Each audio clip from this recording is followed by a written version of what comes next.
અયોધ્યામાં આગામી 22 તારીખે ભગવાન શ્રી રામની પ્રાણ પ્રતિષ્ઠા થવા જઈ રહી છે, જેની સમગ્ર ભારતમાં ભારે ઉત્સાહ જોવા મળી રહ્યો છે। ત્યારે વડોદરાના સાવલીમાં રણજીતનગર ગામે રામ ભક્તો દ્વારા કળશ યાત્રા કાઢવામાં આવી હતી। ગામે ગામ અને શેરીએ શેરીએ રામ નામની ગુંજ ઉઠી હતી। આ કળશ યાત્રામાં બહોળી સંખ્યામાં ગામ લોકો ઉપસ્થિત રહ્યા હતા। આ યાત્રાનું આયોજન ગામના સરપંચ દ્વારા કરવામાં આવ્યું હતું અને આગામી 22 તારીખે આખો દિવસ ભક્તિમય કાર્યક્રમો કરી આખા રણજીતનગર ગામને રામમય બનાવવા આહવાન દલપતસિંહે કર્યું હતું।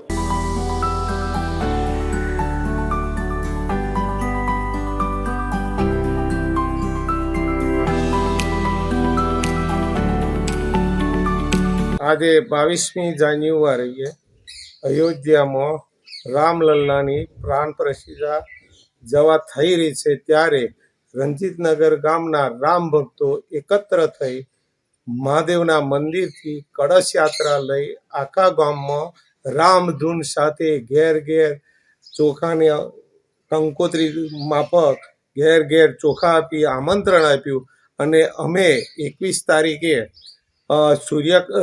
સુંદરકાંડ રાખેલ છે।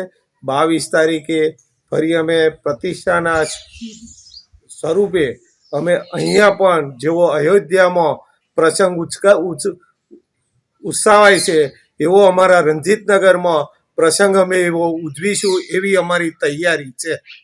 આ કળશ યાત્રા કરવાનું મેઇન કારણ શું?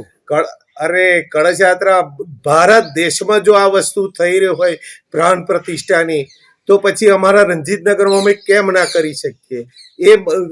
એ માફકે અમે જે અયોધ્યા પ્રસંગ થાય છે એ જ પ્રસંગ અમે રણજીતનગરમાં ઉજવવાના છીએ।